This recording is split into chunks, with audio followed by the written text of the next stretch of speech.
Good morning. This is Dan Alasso with History for Today. And today I'm going to show you my process of turning my highlights of a book into notes.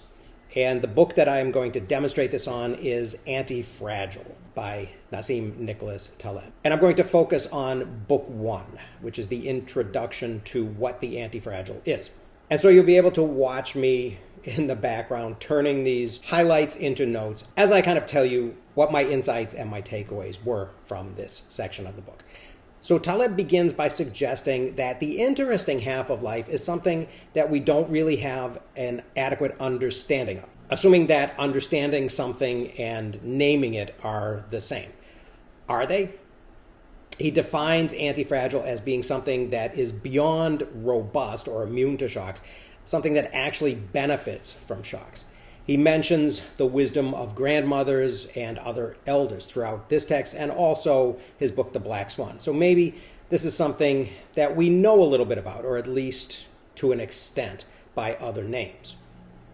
Certain types of sophistication, Taleb says in this introduction, make societies more susceptible to black swans, which are defined as big, unanticipated events that we don't see coming, but then we rationalize later. And this seems kind of intuitive, but it needs more elaboration, I think, before it's really, really useful. He mentions Joseph Tainter, the author of The Collapse of Complex Societies, who I should probably look up at some point. Taleb then goes on to say that formal systems of thought denigrate the natural, but that in spite of that, our actions often take the idea of anti-fragility into account. He introduces the idea of the apophatic, what we can't put into words, but what is important and vaguely understood. And this term comes from Orthodox Christian theology, where people defined God by saying what it was not. He continues to the idea that the ancient Greeks lacked a word for blue. And this explains why Homer was always talking about the wine-dark sea. He includes an interesting anecdote about William Gladstone, who was a scholar of Homer, apparently. The point seems to be that although we haven't until now had a word for anti-fragility, it's not an entirely unknown concept, and we have been acting on some of this knowledge. And I like this idea that there are things that it's hard to put into words, but that are also very important for us to understand. And this, I think, is a reason for the value of stories. Taleb continues to ideas of mithridization, which is acclimating oneself to poisons by small doses, and hormesis, where the benefits of poisons in small doses trigger defensive overreactions. This is mostly metaphorical, I think. There's an important real detail, too, here, though, about the nonlinearity of effects and the idea that harm is dose-dependent. And conversely, I suppose, so also is benefit. Taleb elaborates this to a claim that periodic fasting might be good for us, which is interesting, although tangential to the main point. In his narrative, he seems to go in for these reminders that we're living a kind of cushy life, devoid of stressors and unaware of our increasing fragility. Taleb suggests that success and economic growth or innovation may result only from overcompensation against stressors. Certainly, a vague recognition of this would help explain why we often tell stories of such events as heroes' journeys. He mentions this in a discussion of what he calls domain dependence, though. I've always thought that the idea of domains is an interesting one, and probably more significant than his examples of rich dudes that don't want to carry their luggage, but then head immediately to the gym. I think it takes some rigor to map out exactly where an idea is useful and applicable in its own right, where it's a useful metaphor, and where it may actually hinder understanding. And that's something that I do intend to continue thinking about. Overcompensation is an interesting idea too. Again, its effect is nonlinear. You probably can't write an essay on the Heathrow runway. But in a line that got 4,500 highlights, according to Kindle, Taleb said, "The excess energy released from overreaction to setbacks is what innovates." This is interesting. Conversely, having it too easy can weaken us as the racehorse that trains against lesser rivals. The idea is interesting to me that if I introduce a slight distraction or if I speak softly, people will not only have to try harder to hear me, but that, quote, the effort moves us into higher gear activating more vigorous and more analytical brain machinery.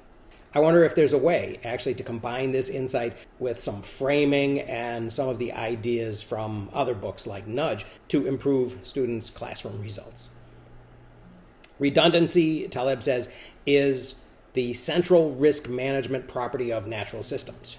2 kidneys, etc. 2 eyes, of course, also allow binocular vision, but lungs, neural system, arteries. Taleb also mentions local maxima in this context. The idea that, as he said, the fool believes that the tallest mountain in the world will be equal to the tallest one he has observed. He gives an example from his weight training practice that I'm not sure is that useful, but maybe it adds tone to the narrative. But then he also asks, what does fitness mean? And is it an overcompensation response to stressors? Taleb concludes this section by suggesting that overcompensation to stressors is a definition of antifragility.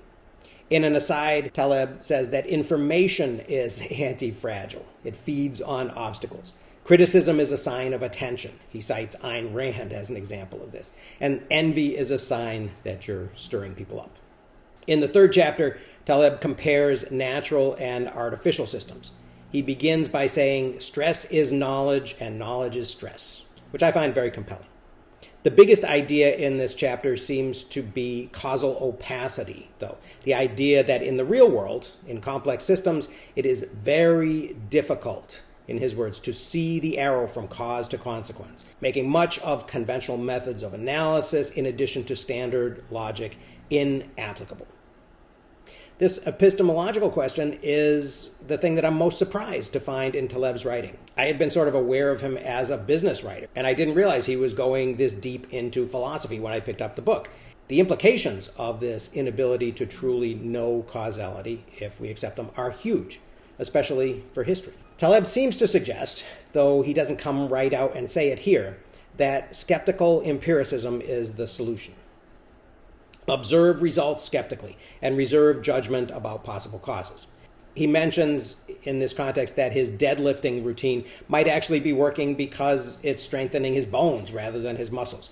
But he doesn't really seem to care about the cause as long as it works. This, of course, does make it possible to report observations without specifying causes. And one of the observations that Taleb makes is that humans tend to do better with acute rather than chronic stressors, particularly when the former are followed by ample time for recovery. This seems logical, but is it true? And if it's true, in what domains is it true? Probably in weight training. I'm not 100% convinced that it's true in response to black swans.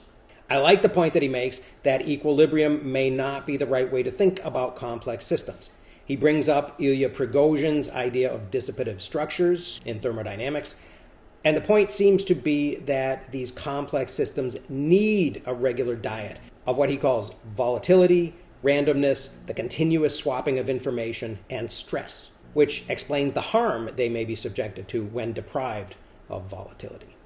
Taleb concludes this introductory section by comparing fragilities. Evolution works, he says, by making nature as a whole antifragile through the sacrifice of fragile individuals. So the story is about individuals and groups. Organisms are accumulations of members rather than distinct units, and often the members of the group are in competition with each other. The members are expendable, which Taleb suggests that prior to the Enlightenment focus on the individual was well understood in human societies too. There's an interesting suggestion associated with this, going back to his asides about health, that periodic fasting causes autophagy, which Taleb claims is an evolutionary process by which the weaker proteins are broken down first.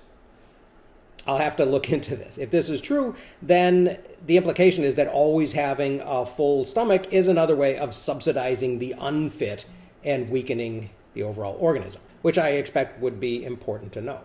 To extend this, and I think this is a metaphor, to complex artificial systems like societies seems to be reasonable. But at some point we need to avoid the urge toward social Darwinism, I think. Human societies are clearly different from nature in the ability of the people in them to choose their behaviors. This is how animal breeding is different from natural selection. It's also how we can use the information learned by those who came before us to guide our decisions. That is history. Taleb's main claim in this section seems to be that bailouts weaken society by allowing unfit firms to survive and even grow. Increasing size and decreasing sample size both seem to increase fragility. But this isn't exactly the same as a safety net increasing fragility. So I'm not convinced which is really operative here. In his conclusion, Taleb says that entrepreneurs, even failures, are heroic. The interesting thing here for me is the value of the knowledge of absence, or in other words, what doesn't work. And this knowledge of absence does its discoverer no good, but it helps the next seeker immensely, and it helps the society overall. Another maxim that Taleb doesn't say, but that I might add, would be knowledge of absence is not the same thing as absence of knowledge. So those are my initial reading notes on the first section of Nassim Nicholas Taleb's Antifragile. I hope people got a sense of how I go from highlights to notes. And the next step, of course, will be for me to think about this some more and then ultimately to create some permanent notes that I may use in the formulation of my own thoughts and my own writing. So I hope people have found that interesting. Thanks for listening. I'll see you again next time.